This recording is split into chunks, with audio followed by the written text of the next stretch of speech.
ጤና ይስጥልኝ ውድ የጄኤምኤም ተመልካቾቻችን የዛሬውን የመጽሐፍትና ሕይወት ፕሮግራም በያዕቆብ ትምህርት ላይ ጀምረናል። ያዕቆብ 5 ምዕራፎች ያሉት ሲሆን በተለይ ይህ ዘመን ልብ ሊለው የሚገቡ ታላላቅ ሐሳቦች አሉት። ምዕራፍ 1 2 3 ከትዕግስት ይጀምርና ስለ ስራ ስለ እምነት ያወሳል። ምዕራፍ 4 እና 5 በበኩሉ የነኝህን ሐሳቦች ጨመቅ አድርጎ ሲገልጥ የቤተ ክርስቲያንን ስልጣንን በዛ ውስጥ ያወሳል። በተለይ በምዕራፍ 5 ላይ እነዚህን አስደናቂ የያዕቆብ መልእክቶች ፓስተር ጸጋው ተርላ ዛሬ ይተነትንልናል። የመልእክቶቹን አስፈላጊነት በጣም አተኩሮበታልና ወደ ፓስተር ጸጋው እንሄዳለን። ሰላም ላንተ ይሁን፣ እንኳን በሰላም መጣ ፓስተር። እንግዲህ ወደ ለውይይታችን ምቹ እንዲሆን የያዕቆብ መልእክት ከትዕግስት ይጀምራል አይደለም? ሲጀምር እንደ ሁለት ላይ ብናየው ትዕግስት ስለ ትዕግስት ያወራና በትዕግስት ከዛ በኋላ ቀጥሎ የሚተነተናቸው ሐሳቦች ከትዕግስት ጋር እንዲመጋገቡ ያለ ትዕግስትም አቅም እንደማይኖራቸው ያሳየናል።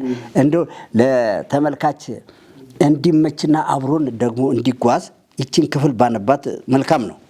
ላንብቦም ያዕቆብ 1 ላይ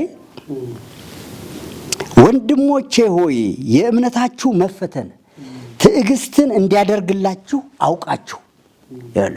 የእምነታችሁ መፈተን ትዕግስትን ያደርግላችኋል። ይገርማል። ትዕግስትን እንደሚያደርግላችሁ አውቃችሁ ልዩ ልዩ ፈተና ሲደርስባችሁ እንደ ሙሉ ደስታ ቁጠሩት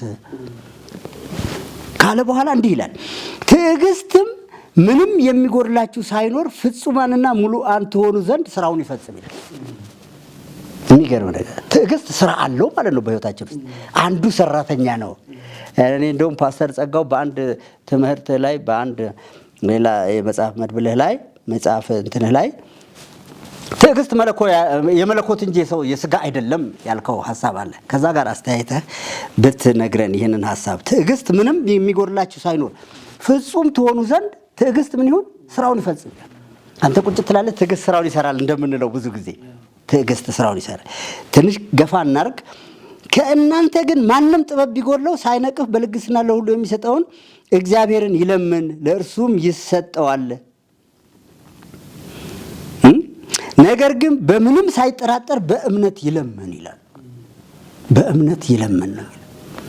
እምነትን በትዕግስት ውስጥ ያለ ያለ ትዕግስት እምነት ለምሳሌ እግዚአብሔር አንድ ፕሮግራም ይዞ ያንን ፕሮግራም በዛ ፕሮግራም ሂደት ውስጥ ጊዜ ሊረዝም ሊያጥር አጋጣሚዎች ሊከፉ ወዘተረፈ ይችላሉ። ያንን የምትሻገረው በምን ድልድይ ነው ቢባል በትዕግስት ድልድይ ነው። ትዕግስትን ከእምነት ጋር ያቆራኘዋል። እዚህ ጋር አይደለም ይለምን ይላል። የሚጠራጠር ሰው በነፋስ የተገፋና የተነቃነቀ የባህርን ማዕበል ይመስላልና ሁለት ሐሳብ ላለው በመንገዱም ሁሉ ለሚያወላውል ለዚያ ሰው ከጌታ ዘንድ አንዳች እንዲያገኝ አይምሰለው ይላል። ይህን ነገር ሙሉ የምታደርገው ቀድም ብሏል። ሙሉ ተሆኑ ዘንድ ትዕግስት ስራውን ይስራ ተብሏል። ከእምነት ጋርም ጋር እንዴት እንደሚሰራ እንደዚሁ እያየን ምናልባት እንዳይበዛ በዚሁ ላይ ደግሞ እንቀጥላለን። ፓስተር ጸጋው ትዕግስትን አስቀድሞ ሌሎችን ነገር ያስከትላል። እነ ተስፋ እነ እምነትን ያስከትላል፣ ስራን ያስከትላል። በተለይ ስራን በተመለከተ ምዕራፍ 1 ላይ እንደጀመረ ሁሉ 2 እና 3 ላይ ያጠብቀዋል። ይህንንም አስተያየተ አንድ ላይ ያዕቆብን ብታስረዳን ነው። በአዲስ ኪዳን ስር ነቀል ለውጥ በአማኞች ሕይወት ውስጥ ካመጡ መልእክቶች መካከል አንዱ የያዕቆብ መልእክት ነው። ያዕቆብ አሁን የመጀመሪያው ላይ ገብተን ስለ ትዕግስት የጻፈው፣ ስለ መከራ የጻፈው፣ ስለ እምነት የጻፈውን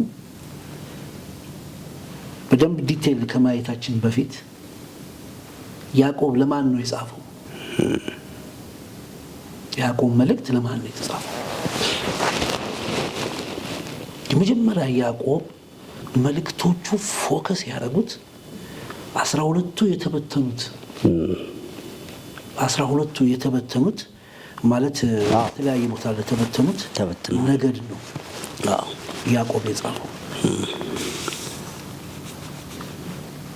የተበተኑት ደግሞ የሚላቸው ነገድ የሚላቸው አይሁድ እነሱን አድሬስ ሲያደርግ ያዕቆብ እነዚህ ሰዎች ምናልባት በሮም ኢምፓየር በወቅቱ እንዳለው አንዳንድ ስኮላሮች እንደሚጠቁሙት ሶሪያ፣ ትንሿ ኢሲያና ግብጽ ምናልባት ወደዛ አገር ለተበታተኑ አይሁዶች ነው ያዕቆብ መልእክቱን የጻፈው። ሲጽፍ ጂኦግራፊካሊ እንደዚህ ራሱ ለተበታተኑ ነው። በአጭር ቃል ያዕቆብ መልእክት ለዲያስፖራ የተጻፈ መልእክት ነው። ለዲያስፖራ ክርስቲያኖች የተጻፈ መልእክት ነው። ስደት ላይ ናቸው። በተለያየ ሀገር ተበትነዋል። ብዙ ቻሌንጅ አለ።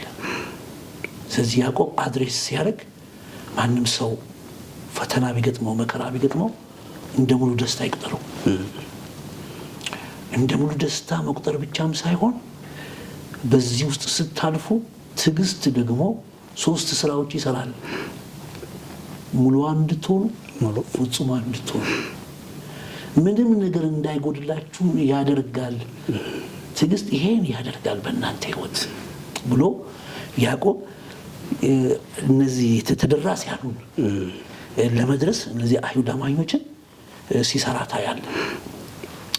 አሁን ያዕቆብ ለማን እንደጻፈ ስንረዳ በምን አይነት ሁኔታ ላሉ ቅዱሳን እንደጻፈ ስንረዳ ያዕቆብ መልእክት ምን እንደሆነ ይገባናል። ሁለተኛ ያዕቆብ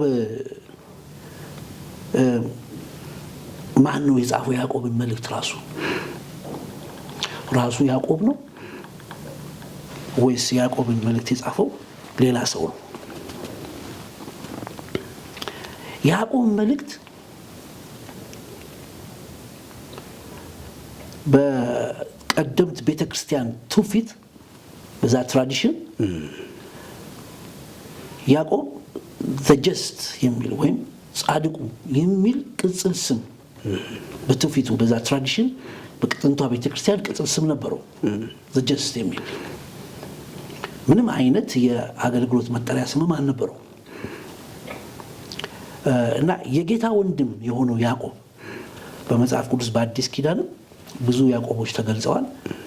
ግን ይሄን የጻፈው የጌታ ወንድም የሆነው ያዕቆብ እንደጻፈው ብዙ መረጃዎች ያሳያል። በገላትያ ምዕራፍ 2 ቁጥር 9 ላይ ጳውሎስ የቤተክርስቲያን ምሰሶ የቤተክርስቲያን አማድ ከጠራቸው ስለጠቀሰው እንደዚሁም ደግሞ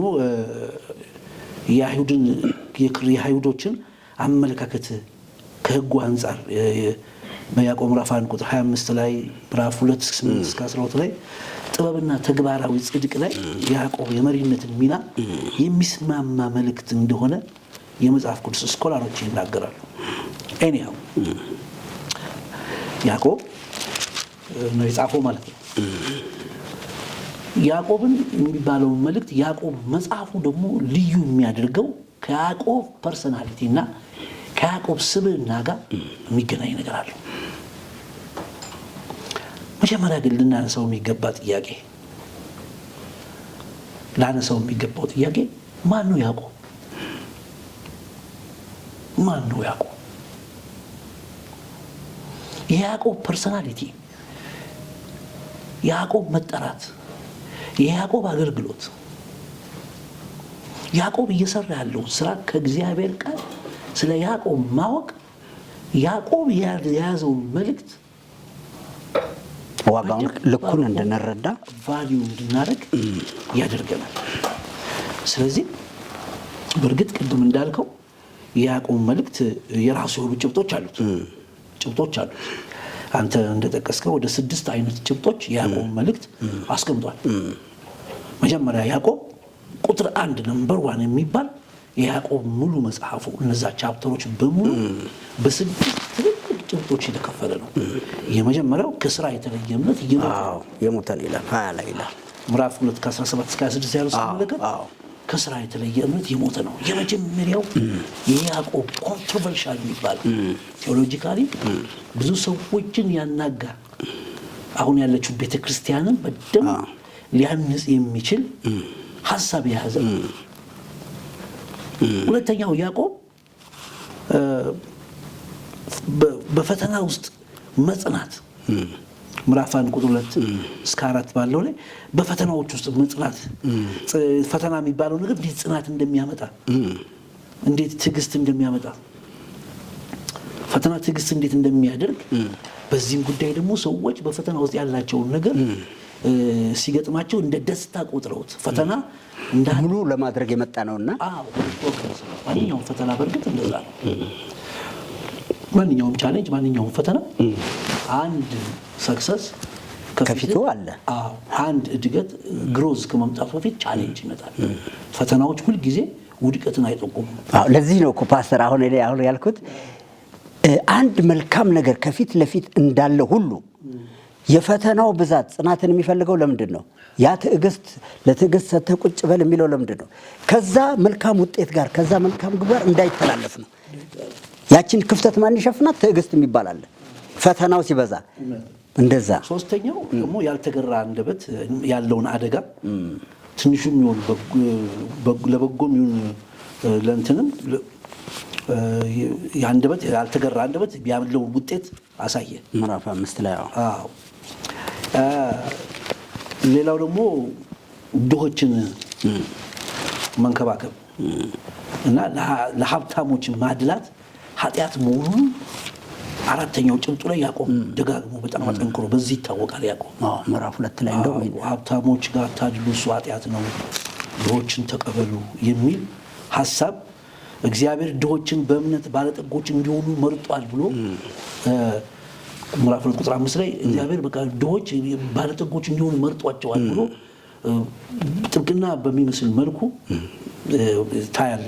አምስተኛ እውነተኛ ጥበብ ከዓለማዊ ጥበብ ጋር ያለው ልዩነት የእግዚአብሔር ጥበብ ንጹህ እንደሆነ፣ ሰላም ወዳድ እንደሆነ፣ ምሕረት የሞላባት ናት በማለት እውነተኛ ይቷን ጥበብ አሳየ። ስድስተኛው እና ብዙ ያዕቆብን የምወድለት ነገር ስለ ጸሎትና ስለ ፈውስ ነው ያስቀመጠው። ምዕራፍ 3 ላይ ራሱ ቻፕተሩ የሚጠቃልለው ስለ ጸሎት ኃይል በመግለጥ ነው። ቻፕተሩ ራሱ ስለ እግዚአብሔር ስልጣን፣ ስለ ቤተክርስቲያን ስልጣን በተለይ ስለዚህ እኔ የምወድለትም ያዕቆብ የጸሎት ሰው ስለሆነ ከዛ አንፃር በዚህ መልኩ ያዕቆብ ከፋፍሎ የያዕቆብ መጽሐፍ ለማጥናት ይመቻል። ሆኖም ግን አሁንም ላነሳው የሚገባው ጥያቄ ያዕቆብ ማን ነው? እነዚህን በኋላ እንመጣለን። እነዚህን ብሬክዳውን በደንብ አድርገን ሰባብረን እናያቸዋለን። ግን ከዛ በፊት ያዕቆብ ማን ነው? የያዕቆብ ሊደርሺፕስ ምንድን ነው? ያዕቆብን የጠራው ማን ነው? ያዕቆብን የቀባውስ ማን ነው? ማን የሾመው የሚለውን ነገር በደንብ ልናነሳ ይገባል። በጣም ጥሩ። ምክንያቱም እሱን የምናነሳበት ምክንያት ራሱ ያዕቆብ በአዲስ ኪዳን ማን እንደነበረ ማወቅ አለብን። የራሱ በግሪክ ስሙ ያዕቆቦስ ሲሆን በዕብራይስጥ ደግሞ ያዕቆብ ነው። የኢየሱስ ክርስቶስ ይሄን የጻፈው የኢየሱስ ክርስቶስ ወንድም ነው የጻፈው። ሌሎች ያዕቆቦች ነበሩ በእርግጥ እና ያዕቆብን ማንነቱን ልክ ስናውቅ፣ የስልጣን ምንጩን ስናቅ፣ ማን እንደጠራው ስናቅ፣ ማን እንደቀባው ስናቅ፣ የያዕቆብን ፖዚሽን ስናቅ፣ የያዕቆብን አገልግሎት ስናውቅ በአዲስ ኪዳን አሁን ላለችው ቤተክርስቲያን የሚጠቅምን ትልቅ ነገር እናያለን። ለምሳሌ እንደዚህ ነው የምትለው የያዕቆብ አገልግሎት አታይም። እንዲህ ነው የሚባል ትምህርትም ሰፊ የሚሽን ስራ አገር አቀፍ የሆነ እንቅስቃሴ ሲያደርግ አታይም። ያዕቆብ የሚታወቀው የጸሎት ሰው ነው። ከፍተኛ የጸሎት ሰው ነው። እንዳልኩ ቅድም አንዳንድ ትውፊቶች ቀደምት ቤተክርስቲያን ሰዎች ትራዲሽናል የሚናገሩት ጉልበቱ ሁሉ እንደ ፈረስ ደርቆ ነበር ይባላል። ከጸሎት የተነሳና በጣም የጸሎት ሰው ነው። ይህን ጸሎት ከየት ተማረ? የት አገኘው? የሚለው ነገር በደንብ ማንሳት አለብን። እና ያዕቆብ እኔ በጣም ከምወደው ነገር ከያዕቆብ በጣም ከምወደው ነገር በመጽሐፍ ቅዱስ ያለው ፕሮፋይል ይገርማል። ለምሳሌ ያዕቆብ በሚል በአዲስ ኪዳን መጽሐፍ የዘብዴዎስ ልጆች ያዕቆብ የሚል አለ። የዘብዴዎስ ልጆች ከሆነው አንዱ ያዕቆብ የሚል አለ። እሱን ታላቁ ያዕቆብ እያለ ባይብል ይገልጸዋል። ይሄኛው ያዕቆብ አይደለም፣ የጌታ ወንድም ነው። ሁለተኛው ይሄ ከጴጥሮስና ከዮሐንስ ጋር ለጸሎት ሲወጡ ሁልጊዜ ኢየሱስ ይወጣው የነበረው ወደ ጸሎት ተራ ይወጣ የነበረው ያዕቆብ ማን ነው? እሱ የዘብዴዎስ ልጅ ያዕቆብ ነው እንጂ የጌታ ወንድም ያዕቆብ አይደለም። ከኢየሱስ ጋር ወደ ጸሎት ተራራ ወጥቶ ማያውቅም። ኢየሱስ ሰርክሌ ከሚለው ከዮሐንስና ጴጥሮስ ከመካከልም ያዕቆብ የለም። ሁለተኛው የእልፊዮስ ልጅ ያዕቆብ ነው። ከ12ቱ ሐዋርያ አንዱ ነው። እሱ ደግሞ ብዙም አይታወቅም። አንዳንድ ጊዜ ከታናሹ ያዕቆብ ጋር ይታወቃል። በማቴዎስ 15:40 ላይ ታገኘዋለህ። ይሄ ግን ያዕቆብ የጌታ ወንድም የሚባለው ያዕቆብ ግን በጣም ያስደንቃል። ብዙዎች እንዲሰሙት የምጓጓው፣ ብዙዎች እንዲያውቁት፣ የቤተክርስቲያን መሪዎች እንዲያውቁት የምጓጓው ይሄ ፕሮፋይል ነው። የኢየሱስ ወንድም ያዕቆብ ማን ነበረ? ኢየሱስ የሚያውቀው ከ12ቱ ሐዋርያት አንዱ አልነበረም። ከ12ቱ ሐዋርያት አንዱ አልነበረም። ይሄ ሰው አልነበረም ያዕቆብ። በኋላ ግን በኢየሩሳሌም ቤተክርስቲያን የጥንቷ ቤተክርስቲያን መሪ ነበር።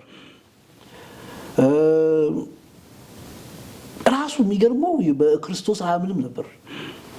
ጌታ ኢየሱስ በምድር በነበረ ዘመን ያዕቆብ በኢየሱስ አያምንም። ሐዋርያ ማን ነበር?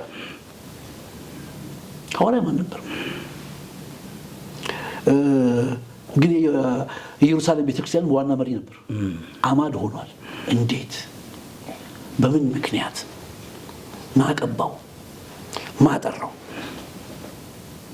እንዴት የአዲስ ኪዳን መልእክት እንዴት ሊጽፍ ቻለ? ይሄ በጣም ሊነሳ የሚገባ ጥያቄ ነው።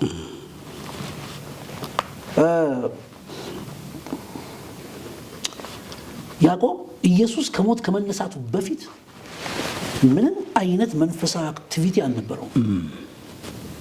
በሐዋርያት ዘንድ አይታወቅም። ከኢየሱስ ከመነሳቱ በፊት በእርግጥ ከኢየሱስ ክርስቶስ ወንድሞች መካከል ሆኖም ቢሆን እንደ አብዛኛዎቹ በክርስቶስ አገልግሎት አያምንም ነበር። የኢየሱስ አገልግሎት ምድራዊ የነበረው አገልግሎት የማያምንበት የተሳሳተ ነው፣ አሳፋሪ ነው የሚል አመለካከት ሊኖረው ይችላል የሚሉ የመጽሐፍ ቅዱስ ሰዎች አሉ። ታዲያ ያዕቆብ የማያምን አንብሊፍ የሆነ ሰው የማያምን የክርስቶስ ወንድም ይሁን እንጂ ምንም በስጋ ከኢየሱስ ጋር ከማርያም ቢወለድም በእግዚአብሔር መንግስት ውስጥ እንደዚህ አይነት ነገር ምንም አይነት ታሪክ እንደሌለው ድርሻ እንደሌለው ማን ነው ወንድሜ? እግዚአብሔርን ቃል ሰምቶ የሚያደርግ እንጂ ማን ነው እሱ ብሎ ኢየሱስ ክርስቶስ ምንም አይነት እርዝሊ ኮኔክሽን ባዮሎጂካሊ ያለው ኮኔክሽን ምንም አይነት ህብረት እንደሌለው በእግዚአብሔር ቃል አይተናል። ታዲያ ግን መጨረሻ ያዕቆብ ነው በጣም ታላቅ ሰው ሆኖ ቤተክርስቲያንን እየመራ የመጣው እና መጠየቅ አለብን። እንዴት ነው ያዕቆብ መልእክትን ከመራቱ በፊት ይሄ ሰው ማን ነው መሪ ያደረገው? ማን የቀባው? በዛ ላይ ባለችው ቤተክርስቲያን ለማንሳት ብንፈልግ አንዳንድ ጊዜ ብዙ ጊዜ የሚነሱ ነገሮች አሉ። የሚገርም ነገር የመጀመሪያዊቱ የሐዋርያት ቤተክርስቲያን ኢየሩሳሌም ያለችው ትልቁ ቤተክርስቲያን ጴጥሮስም ያገለግልበት ያዕቆብ መሪ የሆነበት ትልቁ ቤተክርስቲያን እነ ጳውሎስ በርናባስ ሳይቀሩ ስሚት አድርገውባት ትምህርታቸውን ህይወታቸውን የሚያስመረምሩበት ቤተክርስቲያን ዋና መሪ ማን ነው? ያዕቆብ። በሌላ አነጋገር የኢየሩሳሌም ቤተክርስቲያን የመራት ሐዋርያ አይደለም። በሌላ አነጋገር የኢየሩሳሌም ቤተክርስቲያን ሲመራ የነበረው ነብይ አይደለም። ኦኬ። ስለዚህ ሐዋርያነትና ነብይነት ለቸርች መሪነት የተሰጠ ስጦታ አይደለም። ለአጥቢያ መሪነት የተሰጠ ስጦታ አይደለም። ከዚህ ቀደም እንዳነሳሁት ከያዕቆብ ህይወት በሰፊው የምናየው ይሄ ነው። ያዕቆብ እኮ የጌታ ሐዋርያ አልነበረም። ከ12 መሃል አልነበረም። ነብይም አልነበረም። አንዳንድ ቦታ ብቻ ዋና የተባለ ተብሎ ኤጲስቆጶስ እንደሆነ ይነገራል እንጂ ፓስተርም አልነበረም። ልብ ብላችሁ በደንብ የምታዳምጡ ከሆነ ለብዙዎች የምናገረው ኢየሩሳሌምን ቸርች የሚመራ ሐዋርያ አልነበረም። ሐዋርያነት አጥቢያ ቤተክርስቲያን ለመምራት አልተሰጠም። የእግዚአብሔር ቴንሽን ሐዋርያነት ቸርችን እንዲመራ አይደለም። የእግዚአብሔር ሐሳብ ነብይነት ቤተክርስቲያን እንዲመራ አይደለም። እግዚአብሔር ያመጣው። ምክንያቱም ከያዕቆብ ታሪክ ጠቅላላ ስንነሳ ራሱ ያዕቆብ በአንድ ሰው መሪነት የተሾመ እንዳልሆነ ያሳያል። ይልቁንም በኢየሩሳሌም ያለውን አመራር ከጊዜ ወደ ጊዜ በተፈጥሮ የዳበረ እስኪመስል ድረስ ያዕቆብ ዋናውን ስፍራ ይዟል። የሚደንቅ ጳውሎስ ለዚች ቤተክርስቲያን ሰሚት አድርጓል። ጴጥሮስ ለዚች ቤተክርስቲያን ሰሚት አድርጓል። በእግዚአብሔር ቃል ማየት እንችላለን። ያዕቆብ ግን ኮኔክሽኑ የት ጋር ነበር? ወደ መሪነት የመጣበት ቦታ መጽሐፍ ቅዱስ በአንደኛ ቆሮንቶስ ምዕራፍ 15 ቁጥር 7 ላይ የእግዚአብሔር ቃል ተናግሯል። እሱ የመጣበትን ቦታ አሳይቶናል። የት ጋር እንደሆነ ከትንሣኤ በኋላ መጀመሪያ ለማታየ ላይ ለያዕቆብ ተገለጠ። ልክ ኢየሱስ ከትንሣኤ በኋላ መጀመሪያ ያዕቆብን ያገኘው፣ ከዛ በኋላ ያገኘው የዛን ጊዜ ነው ያዕቆብ ትራንስፎርም ያደረገው። የዛን ጊዜ ነው ያዕቆብ ከትንሣኤው በኋላ ኢየሱስ ከሞት ከተነሳ በኋላ ስላገኘው ያኔ ነው ያዕቆብ የትንሣኤ ምስክር የሆነው። ስለዚህ ቤተክርስቲያንን የሚመሩ ሰዎች የትንሣኤ ምስክሮች ናቸው። ሐዋርያ መሆን አይገባህም አጥቢያ ቤተክርስቲያን ለመምራት፣ ነብይም መሆን አይገባህም አጥቢያ ቤተክርስቲያን ለመምራት። እነዚህ ሐዋርያነት፣ ነብይነት የተሰጡት ቤተክርስቲያን አጥቢያ ቤተክርስቲያን ለመምራት አይደለም፣ አገልግሎት ነው። ይሄ የተሰጠው ሐዋርያነትና ነብይነት የተሰጠው ለአሕዛብ ነው። አሕዛብን ወደ ክርስቶስ ለማምጣት በአሕዛብ ዘንድ ያለውን ጨለማ፣ ባዕድ አምልኮ፣ ርግማን፣ ክፋት፣ የተሳሳተ ትምህርት እያፈራረሱ እየሰበሩ ቀደው ፈርቀዳጅ ሆነው እየወጡ አሕዛብን ለክርስቶስ አእምሮን ሁሉ ለመማረክ የተሰጠ ለተልኮ ራሱ ቃሉ ራሱ ፓዮኒር ነው። አፖስትል ማለት አፖስቶሎ ማለት ራሱ የተላከ ነው። ለአሕዛብ የተላከ ነው። ወደ አሕዛብ ወደ ጨለማው የተላከ ነው። እነዚህ ስጦታዎች የመጡት ለአሕዛብ ነው። ጳውሎስም እኔ ለአሕዛብ እኮ ሐዋርያ ወንጌል ሰባኪ ነኝ ጳውሎስ ራሱ ቃል በቃል። ስለዚህ ያዕቆብን ስታየው ያንን ኢየሩሳሌም ቤተክርስቲያን የሚመራው ሰው ሐዋርያ አለመሆኑ ሐዋርያነትና ነብይነት ቤተክርስቲያን ለመምራት የተሰጠ እንዳልሆነ ያሳያል። በዚህ የምን ቤተክርስቲያን? አጥቢያ ቤተክርስቲያንን። ታዲያ ሐዋርያና ነብይነት ከእግዚአብሔር ነው? አዎ። እግዚአብሔርን የሰጠው? አዎ። እግዚአብሔር ነው ሐዋርያ ነብይ የሚያደርገው? አዎ። ኦፊስ ነው። በግሪኩ መጽሐፍ ስታይ ሐዋርያ የሚለው አንድ ሰው እንደሆነ አያሳይም፣ ግሩፕ ነው። ነብይ የሚለው አንድ ሰው እንደሆነ አያሳይም፣ ለቤተክርስቲያን እየተሰጠ ነው፣ ኦፊስ ነው።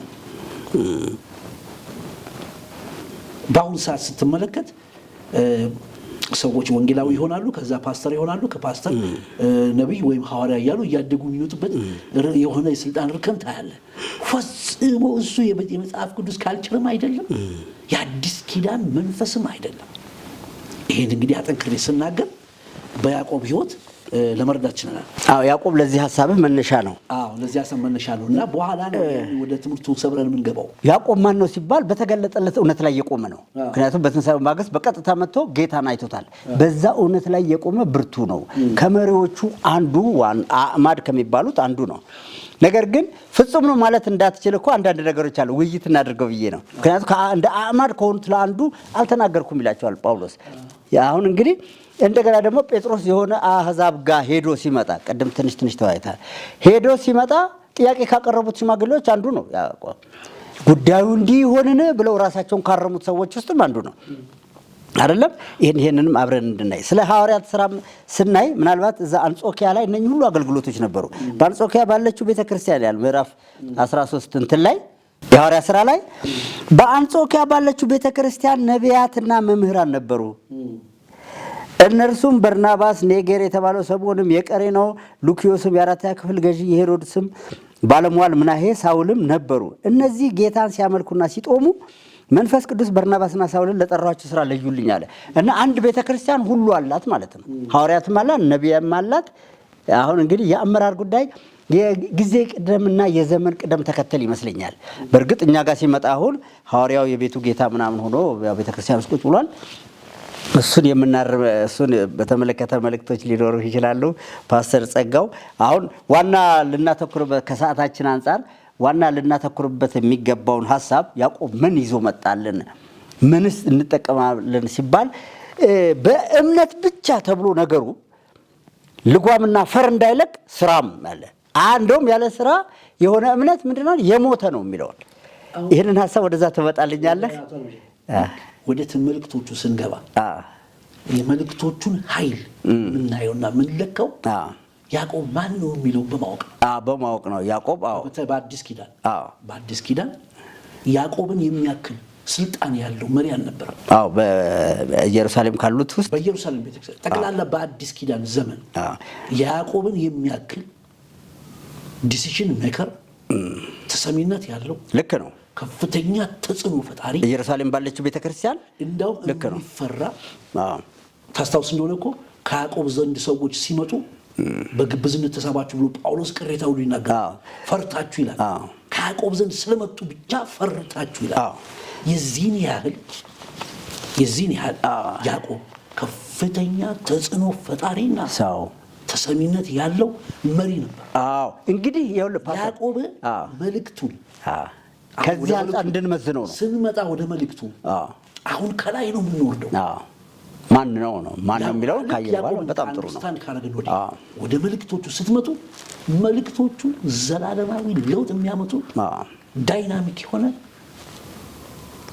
ስር ነቀል ለውጥ የሚያመጣ የእግዚአብሔር ሐሳብ ትሩዝም የተሸከመ ነው። አሁን እንግዲህ የመልእክቶቹ ክብርና ኃይል በዚህ መጠን ይለካ ለማለት ነው። ተመልካቾቻችን በዚሁ ሐሳብ ላይ ያዕቆብ በጣም የሚያተኩሩበት ዋና ሐሳብ አለ። እሱም ስራና እምነትን በተመለከተ ነው። እሱንም በተመለከተ ያዕቆብ ማን ነው የሚለውን ከተረዳን በኋላ ቀሪውን ሐሳብ ደግሞ በሚቀጥለው ሳምንት ይዘንላችሁ ከፓስተር ጸጋው ተድላ ጋር እንመጣለን። ሰላም ለእናንተ ይሁን።